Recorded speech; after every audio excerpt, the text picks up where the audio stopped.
নমস্কার, আমি পাপিয়া ঘোষাল। অঙ্কুরহাটিতে টিয়ামো নামে একটি চায়ের দোকান গত 3 মাস ধরে আমি চালাচ্ছি। এই 3 মাস আগে আমি যখন চায়ের দোকানটি খুলবো ভেবেছিলাম, তখন ক্লাবের কাছে গিয়ে তাদের সাথে কথা বলে তাদের সমস্ত রুল রেগুলেশন ফলো করে এবং তাদের প্রত্যেকটা মানুষের সহমতে আমি ওই ফুটের ওপরে দোকানটি খুলি। তারা আমার থেকে ভাড়া যা অ্যামাউন্ট চেয়েছেন আমি সেটা দিই এবং তাদের কিছু ডিপোজিট অ্যামাউন্ট লাগে সেটা আমি তাদেরকে কমিট করি কি আমি প্রত্যেক মাসে মাসে নেক্সট মাস থেকে ভাড়ার সাথে সাথে দিতে থাকবো। তারা যেমনভাবে চালনা করে আমি সেরকমভাবে চালিত হই। সেখানে আমি কারোর পথে বাধা হয়ে দাঁড়াই না, কারোরকে সাথে ঝগড়া করা, কারোর ব্যবসায় হাম করা কিছুই করি না। কিন্তু ওই যে একটি মেয়ে, তাও আবার একটু শিক্ষিত, ঠিকঠাক ফ্যামিলি থেকে বিলং করা মেয়ে হয়ে চায়ের দোকানে কেন কাজ করছে, এই প্রশ্নের উত্তর খুঁজতে বেশ কিছু মানুষ, বেশ কিছু ফুড ব্লগার দাদারা আসে এবং আমার ভিডিও করে সেটিকে ভাইরাল করে এবং সেই ভিডিও ভাইরাল হওয়ার কারণে এখন বিভিন্ন প্রান্ত থেকে লোকজন আসছে সেটিকে দেখার জন্য কি আদৌ কি এটা সত্যতা আছে। তো এদিকে আমি মধ্যবিত্ত ফ্যামিলি থেকে বিলং করে স্বপ্ন দেখেছিলাম যে নিজের একটা ব্র্যান্ড বানাবো। পড়াশোনা ডিগ্রি নিয়েছি বলে কি আমাকে সারা জীবন লোকের আন্ডারে চাকরি করতে হবে? আমি নিজের কিছু শুরু করি না, কারণ আমরা মধ্যবিত্ত ফ্যামিলি থেকে বিলং করি। এখানে কিন্তু আমাদের কাছে শত অভাব থাকলেও আমরা লোকের কাছে কিন্তু ভিক্ষা করতে পারি না। আমাদের আত্মসম্মান বা পরিবারের মর্যাদা বা ধরুন আমাদের বিভিন্ন রকম লোকে কি বলবে, লোকে কি করবে, এই জিনিস, এইগুলোর জন্য কিন্তু আমরা অত ছোট হয়ে লোকের কাছে হাত পাততে পারি না। অথচ আমাদের কিন্তু মধ্যবিত্ত ফ্যামিলিতে অভাব সব থেকে বেশি থাকে। আমি যেখানে বাবাকে 2020-তে হারালাম, তারপরে আমার কাছে ব্যাকআপ দেওয়ার কেউ নেই।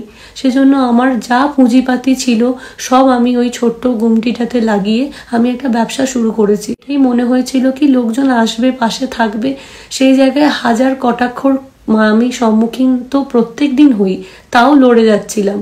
কিন্তু আজ বৃহস্পতিবার, আজকে আমার দোকান বন্ধের দিন, আমার কাছে হঠাৎ একটা ফোন আসে এবং ওই ফোনে আমাকে ক্লাবের লোকজন এটা বলে কি আপনি কাল থেকে দোকান খুলতে পারবেন না। তো আমি ভাবি যে এখন একটু ভিডিও ভাইরাল হওয়ার কারণে লোকজনের ভিড় হচ্ছে, তাই জন্য হয়তো ওনারা মিটিং করছেন, কোনো সলিউশন বের করেছেন আমার, যাতে করে আমার ব্যবসাটাও টিকে থাকে আর ওখানে জ্যামটাও কম হয়, এই কারণে। তো আমি বললাম ঠিক আছে। কিন্তু তারপরে বেশ কিছু ঘন্টা পর পাশের দোকানের চায়ের বিক্রেতা আমাকে আমার হোয়াটসঅ্যাপে একটি ছবি পাঠান, যেখানে আমার দোকানের বন্ধ দরজা এবং তার উপরে দুটো নোটিশ চিপকানো রয়েছে এবং ওই নোটিশের মধ্যে লেখা রয়েছে প্রশস্ত গ্রামবাসীর তরফ থেকে জানানো যাইতেছে যে এই চায়ের দোকানটি অনির্দিষ্টকাল ব্র্যাকেটে চিরকালের জন্য বন্ধ থাকিবে।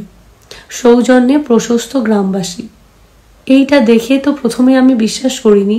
আমি ক্লাবের লোকজন, ক্লাবের প্রেসিডেন্ট, ক্লাবের সেক্রেটারি, ক্লাবের প্রত্যেকটা সদস্যকে ফোনের পর ফোন করি, কিন্তু কেউ আমার কল রিসিভ করে না।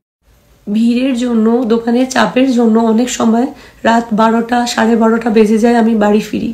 আমি ওই রাতের অন্ধকারে একটা মেয়ে হয়ে আমি যখন রাত্রিবেলা বাড়ি ফিরি নিজের প্রাণের ঝুঁকি নিয়ে, শুধুমাত্র নিজের স্বপ্ন পূরণ করার জন্য, শুধুমাত্র একটা এমপ্লয়মেন্ট ক্রিয়েট করার জন্য, আজকে মেয়ে হিসেবে একটা স্টেপ নেওয়ার জন্য লোকের সহযোগিতা তো দূরের কথা, আমার দোকানকে বলা হচ্ছে এই দোকানটি অনির্দিষ্টকালের জন্য, ব্র্যাকেটে লিখছেন আবার চিরকালের জন্য বন্ধ করা হচ্ছে।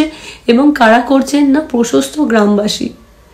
সেই গ্রামবাসীর মধ্যে আমার মতো মেয়েরাও রয়েছে যারা নিজে কিছু করে উঠতে চায়, যারা নিজে খেটে খেতে চায়, যারা মেয়েদের যে প্রত্যেকটা পদক্ষেপে একটা মেয়েকে বাজে প্রপোজালের সম্মুখীন হতে হয়, সেই জায়গায় দাঁড়িয়ে আমাদের মতো মেয়েরা যদি এটা চিন্তা করে কি আর কারোর কাছে দাসত্ব না করে নিজেরটা নিজে করব, সেটা চায়ের দোকান হতে পারে, সেটা একটা ভাতের হোটেল হতে পারে, সেটা যা ইচ্ছা হতে পারে, কিন্তু যাই করব এবার নিজের মতো করে কিছু করব, সেটা কি এতটাই ভুল? যেখানে এবং সে কিছু একটা তৈরি করেছে সেটা দেখার জন্য বলুন, তাকে সাপোর্ট করার জন্য বলুন বা তাকে গালাগালি দেওয়ার জন্য বলুন, যদি কোনো লোকজনের ভিড় হয় সেখানে কি আমার দোষ?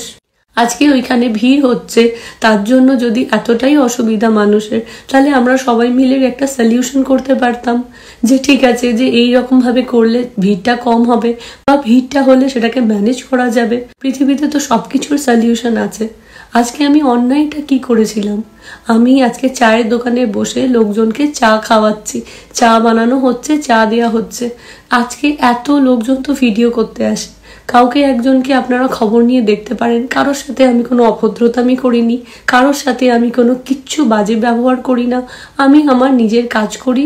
লোকজন এসে যখন আমাকে রিকোয়েস্ট করে কি দিদি আপনার সাথে একটা সেলফি তুলতে চাই, আমি তাদেরকে হাসি মুখে সেই সেলফিটা দিয়ে আমি ভগবানকে ধন্যবাদ জানাই যে আজকে আমার সাথে লোকজন চিনে আমার সাথে দুটো ছবি তুলতে চাইছে।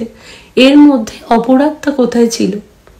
আজকে আমি ভুলটা কি করেছিলাম? যেখানে আজকে একটা চলন্ত দোকান, সেই দোকানটির বাইরে এইভাবে নোটিশ চিপকে দেওয়া হলো এবং আমাকে বলা হলো কি কাল থেকেই দোকান খোলা যাবে না।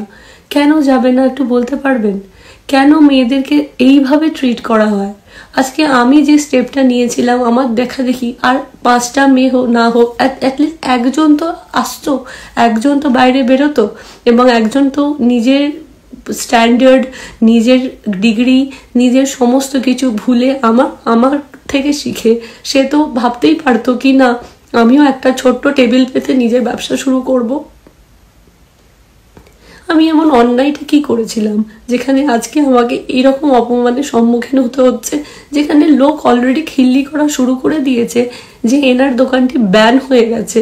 আজকে এই অপমানিত হয়ে যদি আমি সুইসাইড করি, তাহলে এর জন্য দায়ী কে হবে? অনির্দিষ্টকালের জন্য লেখার পর ব্র্যাকেটে লিখে দিয়েছি চিরকালের জন্য। একটা 3 মাসের ব্যবসা যেটা সবে মাথাচাড়া দিয়ে উঠছিল, সবে একটু লোকজনের সামনে এসে সম্মান পাচ্ছিল, তাকে উইদাউট এনি ইনফরমেশন আমাকে বলা হলো কি এটা বন্ধ করে দিতে হবে। এবং এই যে পোস্টারটা মারা হয়েছে, এটা কিন্তু কেউ আমাকে 1 সেকেন্ডের জন্য ইনফর্ম করেনি। ক্লাবের লোক বলছে কাল থেকে আপনি কথা বলবেন, কাল থেকে দোকান খুলবেন না, যা হবে পরে দেখা যাবে। আজকে আমার মাল আমি তুলেছি, এই যে চা, চিনি, দুধ, এইগুলো সমস্ত কিছু রিসিভ করেছি, তার পেমেন্ট সমস্ত কিছু পেন্ডিং। একটা ভরা ব্যবসা, একটা চলন্ত ব্যবসা যেটা সামান্য, যার বয়স মাত্র 3 মাস, এই 3 মাসের ব্যবসাটা যেটা সকলের কাছে একটা স্বীকৃতি পাচ্ছিল, শুধুমাত্র জ্বলন ঈর্ষার কারণে সেই জিনিসটাকে শেষ করে দেওয়া হচ্ছে। আমি ভুল কি করেছি? আমি বলে দিন আপনারা কি আপনি এই অন্যায়টা করেছেন? লোকজন কোলাঘাট থেকে, বর্ধমান থেকে, তারপরে বাংলাদেশ থেকে, এইসবের জায়গা থেকে এসে যদি আপনাকে বলে দাদা বা দিদি আপনার জন্য এসেছি, আপনার সাথে একটা ছবি তুলতে চাই, সেই ছবি তোলাটা আমার পাপ না? আমি তাদের সাথে ভালো ব্যবহার করে তাদেরকে যাই খারাপ বানাই, ভালো বানাই, একটু চা সার্ভ করাটা পাপ না? নিজের কিছু তৈরি করার জন্য কোনো কিছু পাপ করেছি? আজকে কি ভুল করেছি তার জন্য এই দিনটা আমাকে দেখতে হচ্ছে? কি করেছি আমি? মেয়ে হয়ে চায়ের দোকানে বসেছি তাই জন্য ভুল করেছি? কেন আমার কাছে যদি পয়সা না থাকে আমি কি ছোট থেকে শুরু করতে পারি না? আজ ছোট আছে, কাল তো নাও থাকতে পারে। আমি শুধু এইটুকু জানতে চাই যে আমার ভুলটা কোথায়। একটা মেয়ে কি তাহলে কোনোদিন মাথা ছাড়া দিয়ে দাঁড়াতে পারবে না? আজকে আমি শিক্ষিত হয়েছি বলে সেটা আজকে আমার অভিশাপ হয়ে দাঁড়াবে?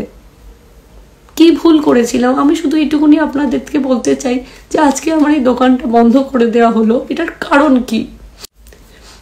জ্যাম হচ্ছে, তার সলিউশন হতে পারতো, বা সলিউশন যদি না হচ্ছে তাহলে আমাকে সময় দেওয়া যেতে পারতো কি আপনি এখান থেকে চলে যান। আমাকে কিচ্ছু ইনফর্ম করা হয়নি, কিচ্ছু না। আজকে হঠাৎ করে দোকানটি বন্ধ করে দেওয়া হলো। এখানে এই অপমান, চারিদিকে খিল্লি হচ্ছে যে খুব উড়ছিল, নেমে গেছে। হ্যাঁ, আমি নেমে যাইনি, আমাকে নামিয়ে দেওয়া হচ্ছে। আজকে আমার এই অবস্থা দেখে যে 1% মানুষ ইন্সপায়ার্ড হয়েছিল, তারা তো সবাই ভয়তে পিছিয়ে যাবে যে হাল আমার মতো হবে। তাহলে আর মেয়েরা কি কোনোদিন এগোতে পারবে না? মেয়েরা কি কোনোদিন নিজের যা ইচ্ছা তাই করতে পারবে না? সব সময় তাদেরকে এরকম বলতে হবে? আজকে ক্লাবের লোকজন বলছে আপনি আসবেন না দোকানে। আমার ব্যবসা, আমার তৈরি করা ব্যবসাকে তো সন্তানের মতো তৈরি করে লোকজন। আজকে আমার নিজের সন্তানের টেক কেয়ার আমি নিজে করব না? আমি কি করেছি? আজকে কেন বন্ধ করে দেওয়া হচ্ছে আমার দোকান? আপনারা বলুন। এই যে গ্রামবাসী, প্রশস্ত গ্রামবাসী যে এক অদ্ভুত নোংরা একটা এত রাগ প্রকাশ করেছেন, এই আমি বদনামমূলক এমন কি কাজ করেছি যেখানে আপনাদের পাড়া বদনাম হচ্ছে আমার জন্য? আমি ওখানে কোনো অবৈধ কাজ করি না, কোনো ইল্লিগাল কাজ করি না। আমি ওইখানে মাত্র চা বেচি। এটা আমার জীবনে ভুল। তো ভুল যখন, একটা মানুষের চলন্ত ব্যবসা, একটা মানুষের পেটে, একটা মেয়ের পেটে লাথি মেরে দিলেন, তারপরে এরপরে আপনারা কি করে বলেন কি একটা মেয়েকে সবার সামনে ফিনান্সিয়ালি ইন্ডিপেন্ডেন্ট হওয়া উচিত? আজকে এই দোকানটার উপর ভরসা করে আমি আমার প্রেজেন্ট, আমার অনগোয়িং চাকরি ছেড়ে দিলাম যে না, মানুষের ভালোবাসা পাচ্ছি, সবাই আমাকে অ্যাপ্রিসিয়েট করছে, আমি এটার ওপরে সবকিছু নির্ভর করব। আজকে তাহলে আমার রোজগার তো পুরো শূন্য হয়ে গেল। এবার আপনাদের হাতে, আপনারাই বিচার করুন যে এই জিনিসটা কি হচ্ছে, কেন, আমি কি ভুল করেছি।